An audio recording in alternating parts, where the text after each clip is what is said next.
Hello बच्चा party, नमस्कार। आपका स्वागत है इस वीडियो में मेरे प्यारे प्यारे बच्चों। और मैं उम्मीद करूंगा कि आप सभी के सभी बच्चा लोग एकदम बढ़िया होंगे, एकदम मजे होंगे, एकदम तंदुरुस्त होंगे माय डियर स्टूडेंट्स। और अपनी पढ़ाई लिखाई भी बहुत ही जोरों शोरों से, बहुत ही जबरदस्त तरीके से कर रहे होंगे मेरे प्यारे बच्चों। तो May 26 के एग्जामिनेशन जो है they are just approaching and almost हमारे पास 2.5 महीने बचे हैं। एंड मैंने ना कुछ दिन पहले आप लोगों के लिए पूरी की पूरी लास्ट 3 मंथ्स की स्ट्रेटेजी वीडियो भी डाली थी for all the subjects. But इस वीडियो के अंदर बेटा मैं बात करने आया अबाउट दी सब्जेक्ट जो मैं बच्चों को पढ़ाता हूँ, दैट इज एडवांस अकाउंटिंग। और उसको लेके बच्चों का सवाल आता है कि सर हमें अपने पास रिवीजन स्ट्रेटेजी कैसे करनी है इस सब्जेक्ट को लेके, और आप हमें ना प्लानर भी दे दीजिए ताकि हम लोगों को थोड़ी सी मदद मिल जाए। तो बेटा मैं इसी वीडियो को इसी वजह से आप लोगों के सामने यहाँ पर लेके आया हूँ, जहां पर मैं बात करने वाला हूँ कि हमें जो लास्ट के 2.5 महीने बचे इसमें एडवांस अकाउंटिंग की रिवीजन स्ट्रेटेजी के समय किन किन चीजों का ध्यान रखना चाहिए। साथ के साथ में मैं आप लोगों के सामने यहाँ पे प्लानर भी अपनी तरफ से लेके आऊँ जो आप लोगों को बहुत ज्यादा यूजफुल होने वाला है। सो वीडियो को अंत तक सुनेगा ताकि आप लोगों को बहुत सारे टेकअवेज अपनी तरफ से मिल जाए, और कहाँ पे कौन कौन सी चीजें भी मिलेगी वो मैं आप लोगों को सारी की सारी इस वीडियो में आप लोगों को बता दूंगा, ठीक है ना। सो चलिए मेरे प्यारे बच्चों, स्टार्ट करते हैं जरा डिस्कशन को। सबसे पहले मेरे डियर स्टूडेंट्स जो बात निकल के आती है वो ये आती है कि सर हमें रिवीजन कितनी करनी चाहिए। देखिए मेरे मानने जो बच्चे सिंगल ग्रुप देने उनको मैं आइडली रिकमेंड करता हूँ 3 रिवीजन आप लोगों को करनी बनती है फॉर अ पर्टिकुलर सब्जेक्ट। जो बच्चे 2 ग्रुप दे रहे हैं उनके लिए 2 रिवीजन बेयर मिनिमम है फॉर प्रैक्टिकल सब्जेक्ट। हाँ, काफी बच्चे अपने रिवीजन फेज में आ चुके हैं, कुछ बच्चों ने रिवीजन अपनी स्टार्ट कर चुके होंगे, ठीक है ना। बट कुछ बच्चे अभी रिवीजन अपने पास चालू कर रहे हैं, ठीक है ना। तो उन बच्चों को सभी को ये वाली चीज जो है वीडियो जो आप लोगों को जो है यूजफुल होने वाली है। नाउ आप लोगों के दिमाग में बेटा जब भी आप तैयारी करते हैं ना, एक सबसे जो फोरमोस्ट इंपॉर्टेंट चीज होनी ना, आपको प्लान रखना पड़ता है जो पेपर हमारे पास है उसके लिए last 1.5 day strategy, that is for the other subjects. पर एडवांस अकाउंटिंग में सबसे अच्छी बात क्या, पहला पेपर होता है ना, तो आपके दिमाग में होना चाहिए लास्ट 4 डे स्ट्रेटेजी।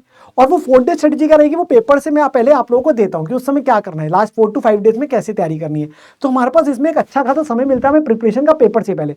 तो हम ना एक कॉम्प्रिहेंसिव तरीके से तैयारी भी कर सकते हैं, हम एक नंबर ऑफ क्वेश्चंस वगैरह भी अच्छे खासे निकाल के रख सकते हैं, बिकॉज हमें बाद में जाके समझ मिल जाता है। बट सब्जेक्ट थोड़ा सा बड़ा है तो ऑब्वियसली उसके अकॉर्डिंगली एक अच्छी खासी फिर भी प्लानिंग करनी ना बहुत जरूरी हो जाती है, ठीक है ना।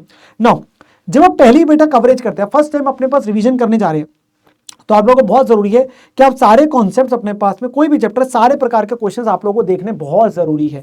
चाहे वो बच्चे जो मेरे से पढ़े, मैं जनरली 2 कैटेगरीज में डिवाइड करता हूँ, असाइनमेंट एंड प्रैक्टिस, वो सारे के सारे देखने। हाँ, मैं ये नहीं कहता कि आप लोगों को सारे क्वेश्चन हाथ से करने। जनरली जो बच्चे रेगुलर बैच के होते हैं मैं उन्हें बोलता हूँ कि आप अपने पास में क्वेश्चन सिलेक्ट करते जाए जिनमें डिफरेंट पॉइंट्स है, और जो आपके क्वेश्चन जो हाथ से सॉल्व करने हार्डली आप मान के 20 to 30% क्वेश्चन हाथ से सॉल्व करें, बिकॉज क्वेश्चन बहुत ज्यादा है, ठीक है ना।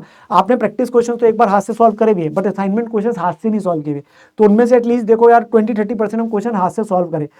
जो बड़े चैप्टर्स के क्वेश्चन होते हैं उनमें खुद कई बार फुल फ्लेजेड क्वेश्चन को करके देखो, 2-3 क्वेश्चन हर चैप्टर के, तभी आप लोगों को पता चलेगा कि यस कि हम पूरा क्वेश्चन कंप्लीट कर पा रहे नहीं कर पा रहे, टाइम हमारे पास स्पीड जो है वो देखने को मिल रही है, बैलेंस शीट हमारी टैली हो पा रही नहीं हो पा रही है, वो सारी आपको अपनी गलतियों को पता चलेगा। और यही वो फेज है, फर्स्ट रिवीजन में आप लोग बेटा एक अच्छी खासी रिटर्न प्रैक्टिस कर सकते हैं, अगली रिवीजन में टाइम ही नहीं होता है, ठीक है ना। तो वो बहुत सीरियसली लेनी है। फास्ट ट्रैक के बच्चों में सिंस उनमें वैसे ही नंबर ऑफ क्वेश्चंस हम लोग लिमिटेड रखते हैं, तो वहां मैं बोलूंगा आप अपने पास अप्रॉक्स 75% क्वेश्चन अपने मार्क करते जा रहे डिफरेंट क्वेश्चन। वैसे जो बच्चे हमारे से पढ़े ना, मैंने उन बच्चों को बेटा अपनी तरफ से ना जो इंपॉर्टेंट क्वेश्चंस की लिस्ट है ना वो भी आप लोगों को दे रखे, इंपॉर्टेंट क्वेश्चन बोल दीजिए, एलडीआर क्वेश्चन बोल दीजिए, मैंने उसकी लिस्ट आप लोगों को दे रखी है। और वो ट्रैकर में है जो बैच के अंदर में आप लोगों का ट्रैकर शेयर होता है ना मेरी तरफ से, उस ट्रैकर में ही मैंने अपनी तरफ से इंपॉर्टेंट क्वेश्चन की लिस्ट आप लोगों को दे रखा था, उसे रेफर कर सकते हो। उसी में कोई एड ऑन वगैरह करना चाहते हो या आप अपनी तरफ से उसमें कोई भी चेंज करें तो वो अपनी तरफ से आप अपने पास में कर सकते हो, तो मेरी तरफ से आप लोगों को शेयर है वो चीज, ठीक है। मेक श्योर कि आप लोग जब भी करें अपना हैंड रिटन नोट्स का बेटा फायदा जरूर उठाए, specially for the accounting standard. Accounting standards के लिए बेटा आप लोगों को हर स्टैंडर्ड का ना मैंने अपनी तरफ से क्या दे रखा है बेटा, आप लोगों को दे रखे हैं जो हैंड रिटन नोट्स है उसका फायदा उठाना, बिकॉज उसमें मैंने 1-1, 2-2 पेज के अंदर में सारे स्टैंडर्ड को रिवाइज कराया है। उसमें अगर आपको लगता है कोई एक्स्ट्रा पॉइंट आपने ऐड करना है, कोई भी चीजें आप उसमें अपने पास अमेंड कर लीजिए, वो सारे आप लोगों के अगेन बच्चों के साथ में गूगल ड्राइव लिंक में hand written notes already provided है। एंड एमसीक्यू की प्रैक्टिस साथ साथ करते चलो, और उसी में लगता है ना थोड़े से टिपिकल एमसीक्यू या मार्क करते चलो, तो वो एमसीक्यू साथ साथ ही प्रैक्टिस करने का, ठीक है ना। अच्छा, वेरी इंपॉर्टेंट थिंग जो मैं हमेशा एज अ स्टूडेंट अपनी तरफ से फॉलो करता था, बिकॉज होता है कि कंटेंट बहुत ज्यादा है, हमें यार बोला जाता है ICS study mat PYQ RTP सब होने चाहिए। अब देखिए बच्चे पढ़ते हैं तो एज अ मतलब मैं बोलता हूँ almost every teacher make sure कि यार ये सारी चीजें कवर हो, which I always make it sure कि ये चीजें कवर होती है। अब आप लोगों को क्या ध्यान रखना है, फिर भी एक पर्टिकुलर अटेम्प्ट तक के आप लोगों के कवर होते हैं ना, पर्टिकुलर बुक, मतलब जब तक वो बुक बनी होती है, उसके बाद के ना हम कई बार भूल जाते हैं कि यार कैसे क्या करना है, तो कौन कौन से पढ़े हैं। तो मेक श्योर कि आप अपने पास में ना चार्ट ऑफ सोर्सेज जरूर बनाए, ये हमेशा बोलता हूँ बच्चों को बहुत मदद करती है for every subject chapter wise ये जरूर बनाओ, ठीक है ना, कि आपको पता होना चाहिए अच्छा इस पर्टिकुलर चैप्टर का ये हो गया, अच्छा ये पेंडिंग है, मान लीजिए जो भी आपके साथ आते जाएंगे, तो वो अपने ठीक कर क्या मेरा ये हो गया, वो देखते जाओ चैप्टर बाय चैप्टर, आपको हमेशा क्लैरिटी मिलेगी। तो आपको हमेशा पता रहेगा अच्छा मेरा इस चैप्टर का ये चीज पेंडिंग है, ये चीज नहीं है, तो वो अपने पास ध्यान रखो, वो करते जाना है। जब रिवीजन फेज में आते हैं ना, अगली कॉन्सेप्ट करना प्लस सिलेक्टेड क्वेश्चंस। अब आपके सारे क्वेश्चन नहीं करने, आप कुछ ऑडिट कर रहे हो, कुछ क्वेश्चन प्रैक्टिस कर रहे हो, ठीक है ना। सिलेक्ट करने फ्यू क्वेश्चंस, अब इसमें से अपने पास में कुछ क्वेश्चन और ढूंढ लो जो आगे वाले में लेके जाने फाइनल रिवीजन के लिए, जब पेपर वाले होते हैं, एंड उसमें हम अच्छा खासा रख सकते हैं। वैसे जैसे मैंने बोला मेरी तरफ से इंपॉर्टेंट क्वेश्चंस की लिस्ट गिवन है बच्चों को जो पढ़े हैं, हाउएवर उसमें आपको कोई और एक्स्ट्रा रखना है, आप जरूर रखिए अपने पास में, ठीक है ना। देन सर हमें तो ना अपने पास में रिकॉलिंग होने में दिक्कत आ रही है, सर हमें ना जब पढ़ने बैठ रहे हैं हमें समझ ही नहीं आ रहा, हमें तो रिकॉलिंग नहीं हो रहा, पढ़े बहुत टाइम हो गया। बेटा उसका निवारण की कोई दिक्कत की बात नहीं, मैंने अपनी तरफ से आप लोगों को बेटा मैराथन वीडियो, मेरी रिवीजन वीडियो जो है ना वो अपलोडेड है अभी जैन 26 के लिए, रिसेंटली ही आप लोगों के लिए हुई थी रिकॉर्ड, वो बिल्कुल एप्लीकेबल है फॉर द स्टूडेंट जो मई या सितंबर में पेपर देंगे। तो आप बच्चे उन वीडियोस को रेफर कर लीजिए, ठीक है ना। उसमें पूरे का पूरा जो बच्चों ने अब तक सुनी होगी वो पता है कि उनको मैंने कम से कम टाइम में मैक्सिमम दिया, उसके टोटल 4 पार्ट्स है, ठीक है ना। 3 वीडियोस तो ऑलमोस्ट 12-12 घंटे तक की, और एक वीडियो आपकी 5-6 घंटे तक की, तो ऑलमोस्ट 40-42 आवर्स तक का कंटेंट है जिसमें आपका 100% सिलेबस है। तो आपके टाइम स्टैम्प बने हुए उन वीडियोस में, आप अपने पास कोई भी चैप्टर को रिवाइज करना चाहते हैं अपने पास रिवाइज कर लीजिए, उससे क्या होगा आपका चैप्टर अपना रिकॉल हो जाएगा, रिवाइज हो जाएगा, और उसके बाद फिर अपने एंड पे कर सकते हैं। अगर आपको दिक्कत आ रही है, मैं हमेशा बोलता हूँ सबसे पहले सेल्फ स्टडी पर दिक्कत आ रही हो, और वही आपके सिर्फ मिलेगी कहाँ बेटा, इसके लिए ना प्लेलिस्ट बनी हुई है पूरी जहाँ सारी मैराथन वीडियोस है, उसी में ना केस स्टडी की वीडियो भी है जिसमें 50 से ज़्यादा केस स्टडीज मैंने आज तक की सारी कवर कर रखी है, तो वो भी आप लोगों को उसी आपके पास प्लेलिस्ट में मिल जाएगी। और ये इसी वीडियो के नीचे आप इसी वीडियो के नीचे वो प्लेलिस्ट का लिंक बना हुआ है जिसमें सारी मैराथन वीडियो से कहीं ढूंढने की जरूरत नहीं है, और केस स्टडी वाली वीडियो भी है। तो सिंगल वीडियो 5-6 घंटे की जिसमें सारी केस स्टडीज है। मैं जल्दी रिकमेंड करता हूँ, केस स्टडीज 2 प्रकार की होती है, एक होते हैं स्पेसिफिक टू चैप्टर, जैसे बायबैक है या किसी पर्टिकुलर एएस की है, तो वो आप उस चैप्टर के साथ कर सकते हैं, वो इंडेक्स में मेंशन है। हाँ, जो मल्टीपल टॉपिक्स के होते हैं वो आप सिलेबस खत्म होने के बाद कर सकते हैं, ठीक है ना। तो इस तरीके से आप अप्रोच बनाओ, कहीं दिक्कत आती है वीडियो को रेफर कर लीजिए, जो केस स्टडी वाली वीडियो अलग से, इवन उसी प्लेलिस्ट में आप लोगों के लिए वेटेज वाली वीडियो भी डाली हुई है, तो आप उसका फायदा उठाएंगे तो आपको पता चल जाता है हमारे कौन कौन से इंपॉर्टेंट टॉपिक्स हमें कैसे टाइम लगाना है, ठीक है ना। तो वो चीज़ का जरूर ध्यान रखें। नाउ कुछ कॉमन बातें जो मैं बोलना चाहता हूँ बिफोर मैं आपके साथ प्लानर की बात करूँ, ठीक है ना। सबसे पहले तो बेटा आपको टेस्ट जरूर देने हैं। देखिए मैं ये बोलता हूँ कि आपके कम से कम कोशिश करो 3 टेस्ट जरूर देने हैं, 3 टेस्ट जरूर देने हैं। 2 टेस्ट आप रखो कि हाफ सिलेबस के देने की कोशिश करो, और एक full syllabus test bare minimum देना है, एक फुल, वो तो पक्का ही पक्का है, मस्ट है जी, वो देना ही देना है, ठीक है ना। फिर टाइम टेबल जो भी आपने अपना उसको प्रॉपरली यार फॉलो करना है, और सिर्फ टाइम टेबल बनाने से कुछ नहीं होगा, उसको एग्जीक्यूट करना बहुत जरूरी है। देखिए वेरिएशंस आती है, डेविएशंस होती है, बट उसे एक्सेप्ट करके अगली बार उसे दोबारा से अपना चेंज करके ये देखना हम कहाँ तक पहुंचे, क्या कर पाए क्या नहीं कर पाए, वो बहुत जरूरी है। पर टाइम टेबल बनाना जरूरी है, ऑन दी पेपर वो दिखना चाहिए कि यस मेरा सिलेबस ये हो पा रहा है, दिस फॉर एवरी सब्जेक्ट। नींद और डाइट बहुत जरूरी है, 2.5 महीने का ये समय है, 15-20 दिन पेपर चलने हैं आप लोगों के, अभी अगले 3-3.5 महीने ना जंग है जो लड़नी है, और हमें इसमें अपना कर्म करना है, मेहनत करनी है, घबराना नहीं है। हर व्यक्ति के जीवन में जो भी सीए कर रहा है उसके में टाइम आता ही आता है बेटा, आपके में अब ये आया है, आप लोगों ने इसमें अपना बेस्ट देना है। और मुझे ना यही कमेंट आप लोगों से नीचे चाहिए, सर हम अपना बेस्ट देंगे, रिजल्ट जो भी होगा वो बात की बात है, पेपर जैसे भी होंगे वो बात की बात है, भाई हमें अपना बेस्ट देना है, वो सबसे इंपॉर्टेंट है। Sir we are going to give our best, हम अपनी बेस्ट प्रिपरेशन करेंगे ही करेंगे, अपना समय खराब नहीं करेंगे, ठीक है ना। सारे सब्जेक्ट्स को इक्वल तवज्जो दो, मैं चाहे एडवांस अकाउंटिंग की बात कर रहा हूँ आपके लिए, चाहे आप सिंगल ग्रुप दे रहे दोनों को, आपके लिए सारे सब्जेक्ट्स बराबर है। और पॉजिटिव रहना बहुत जरूरी है, घबराने से कुछ नहीं होगा बेटा, उसका कभी घबराने से, मैं सच्ची बोल रहा हूँ, टेंशन लेने से बेटा हमेशा चीज़ खराब होती है।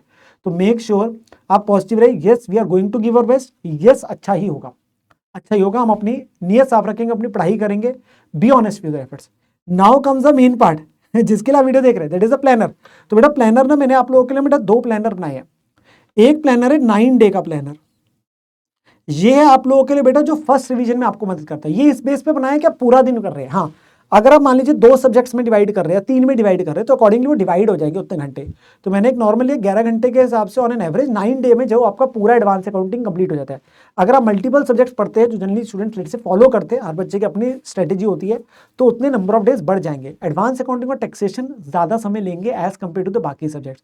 तो जैसे मैंने टॉपिक्स डाले आप इसको फॉलो कर सकते हैं, इसमें आप अपनी अमेंडमेंट करना चाहते हैं करिए, बट मेक श्योर प्लानर जरूर बनाए, ठीक है ना। हाँ सर ये प्लानर कहाँ मिलेगा बेटा, प्लानर आपको मैंने ना क्या कि इसी वीडियो के नीचे आप देखेंगे ना, तो मैंने कमेंट के अंदर पिन करवाया हुआ है एक गूगल ड्राइव का लिंक, उसमें आपको 2 प्लानर मिल जाएंगे, एक 9 डे का एक 6 डे का, दोनों उसी में है, तो आप उसका फायदा उठा सकते हैं। और आप इसमें जरूर लिखो हमें कितने घंटे एक्चुअल में लगे, तो मैंने रिस्पेक्टिव टू चैप्टर डाला, जैसे फाइनेंशियल शीट में 6 घंटे, कैश फ्लो 5 घंटे, इन्वेस्टमेंट वगैरह ये ऐसे डाले आपके पास में। अमेलगमेशन बड़ा चैप्टर है, 8 घंटे डाले, ठीक है ना। फिर ऐसे आपके पास में कंसोलिडेशन बड़ा चैप्टर है, थोड़ा ज़्यादा हो गया। फिर आपके पास एएस के आगे यहाँ बीच में बफर टाइम भी रखा है, किस दिन कम ज़्यादा आपके पास होता है, ठीक है ना। फिर ऐसे आपके पास ये 7, 8, 9 डेज, तो 9 डेज में आपका ये प्लानर खत्म हो जाता है, ठीक है ना। जो बड़े बड़े चैप्टर्स है उसमें मैंने समय ज़्यादा रखा है, उनमें समय ज़्यादा रखा, स्पिल ओवर करे, ऐसा नहीं कि एक दिन में ही 3-4 आपके सिर्फ बड़े चैप्टर, वो पॉसिबल नहीं।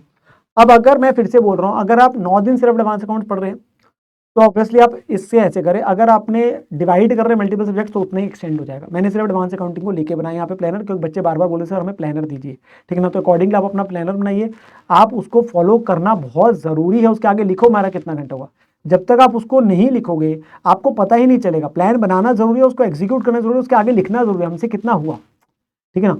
और सेम तरीके से ना मैंने एक और चीज़ करी आपके लिए, मैंने ना 6 डे का भी बना दिया, जो सेकंड डिवीजन में मदद करेगा आपको, सेकंड डिवीजन में मदद करेगा, जो अप्रैल में करेंगे। देखो आपको क्या करना है, अगले 1.5 महीने के अंदर कोशिश करनी है हमारी एक रिवीजन हो जाए, और फिर अप्रैल के मंथ में हमारी सेकंड रिवीजन हो जाए, अप्रैल के मंथ में हमारी सेकंड रिवीजन हो जाए, तो वो हमें अपने पास तैयारी करनी है, ठीक है ना। तो यहाँ पे 6 डे का प्लानर है, वो उसके अकॉर्डिंगली बना है। तो यहाँ पे डे 1 में, डे 2 में ये वाले टॉपिक्स हो गए सारे, डे 3 में आपके पास ये हो गए, ठीक है ना, डे 4 आ गया, डे 5 आ गया, डे 6 हो गया। तो अकॉर्डिंगली आपका 6 डे का भी एक प्लानर मैंने आपके समक्ष यहाँ पे बना दिया, ठीक है ना। बेटा मैं अपनी तरफ से सिर्फ आप लोगों को ना चीज़ें गाइड कर सकता हूँ, बता सकता हूँ, but at the end it is only you who has to sit and अपनी मेहनत करनी है। बिकॉज अगर आप मेहनत करेंगे ना, आपके पास चीज़ें सारी है, आपके बैचेज आप लोगों ने प्रॉपर लगाए हैं, ठीक है ना, आपने अच्छे से मेहनत करी है, अभी तक सब कुछ अच्छे से किया है, आपके इवन रिवीजन वीडियोस है, प्लानर है, सब कुछ। बट अब आपको ना अपने जितने एफर्ट्स अब तक डाले ना, बहुत अच्छी बात है, पर जो बचा हुआ समय है ना इसके अंदर और बढ़िया तरीके से एफर्ट डालने। हमने पिछली मेहनत को गंवाना नहीं है। जिन बच्चों ने अपने पास अच्छे से क्लासेस वगैरह लगाई है ना बेटा, और आपके पास अच्छे से मेहनत है, जिन्होंने थोड़े बहुत फ्लॉज है, बैकलॉग्स है, कोशिश करके कंप्लीट करके अपने पास में अपना बेस्ट समय देते हुए अपने पास में देखो कितना हम और बेस्ट कर सकते हैं, ठीक है ना। बट ये 2.5 महीने ना बहुत इंपॉर्टेंट है यार, इसमें खराब नहीं करना। तो मेरे से जैसे मैंने बोला ना, मेरे को वादा करना है आप लोगों ने कि सर हम अपना बेस्ट देंगे, हम अपना बेस्ट देंगे ही देंगे। And let me tell you, हमें तब नहीं रुकना जब हम थक रहे हैं, क्योंकि आप इसमें काफ़ी बार होगा, हमें तब रुकना है जब वो हो जाएगा। और वो कब होगा, जब हमारे पेपर एक बार कंप्लीट हो जाएंगे।